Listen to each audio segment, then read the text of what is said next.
അപ്പം നല്ല മഴയായിരുന്നു. നോമ്പ് തുറക്കാൻ നോക്കുന്ന സമയത്ത് നല്ല രീതിയിൽ മഴ പെയ്യുന്നുണ്ടായിരുന്നു. കാരണം പ്രതീക്ഷിക്കാതായിട്ടൊരു മഴ തന്നെയാണെന്ന് പറയാൻ സാധിക്കും. അതുപോലെ തന്നെ നല്ല മണ്ണിന്റെ മണമൊക്കെ ആസ്വദിച്ചിട്ടായിരുന്നു ഇന്നത്തെ നോമ്പ് തുറ. അങ്ങനെ ഇരുന്നുകൊണ്ടിരിക്കുന്ന സമയത്ത് തന്നെ ബാങ്ക് കൊടുത്തു ഉടനടി തന്നെ നോമ്പ് മുറിച്ചു. ഇപ്പൊ 2-3 ദിവസമായിട്ട് നല്ല രീതിയിൽ ചുമയുണ്ട്. അതുകൊണ്ടാണ് എനിക്ക് കൃത്യമായിട്ട് വോയിസ് ഓവർ ഒന്നും കൊടുക്കാൻ കഴിയാത്തത്. അതിനുശേഷം ഞാൻ പച്ചവെള്ളമാണ് കുടിച്ചത്. കാരണം എനിക്ക് പച്ചവെള്ളം എല്ലാ വീഡിയോയിലും ഞാൻ പറയുന്നൊരു കാര്യം തന്നെയാണ്. പച്ചവെള്ളം എനിക്ക് നിർബന്ധമായിട്ട് വേണ്ടതാണ്. അതിനുശേഷം ഞാൻ ഉരുളക്കിഴങ്ങിൻ്റെ ഒരു ബജി എടുത്ത് കഴിച്ചു. ഇന്ന് ഉണ്ടായിരുന്ന കടി എന്ന് വെച്ച് കഴിഞ്ഞാൽ ഈത്തപ്പഴം പൊരിച്ചതും പഴം പൊരിച്ചതും ഉരുളക്കിഴങ്ങ് ബജിയായിരുന്നു. അതിനുശേഷം അതൊക്കെ എടുത്ത് കഴിച്ച് ഇങ്ങനെ ഇരുന്നു. അപ്പോൾ ഇന്ന് നല്ല രീതിയിൽ മഴയൊക്കെ പെയ്തത് കൊണ്ട് നല്ല ആസ്വദിച്ചിട്ട് തന്നെ നോമ്പ് തുറക്കാൻ സാധിച്ചു എന്ന് പറയാൻ സാധിക്കും. ഇന്ന് ഈ ഒരു 3 ഐറ്റമായിരുന്നു വീട്ടുകാർ ഉണ്ടാക്കിയിട്ടുണ്ടായിരുന്നു കേട്ടോ.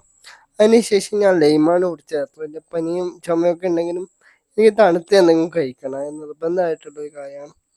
അതിനുശേഷം അതൊക്കെ കുടിച്ചിങ്ങനെ ഇരുന്നു. പെട്ടെന്ന് അതൊന്ന് കുടിച്ച് ഫിനിഷ് നേരെ നിസ്കരിക്കാൻ പോയി. അതിനുശേഷം രാത്രി ബിരിയാണിയാണ് കഴിച്ചത്.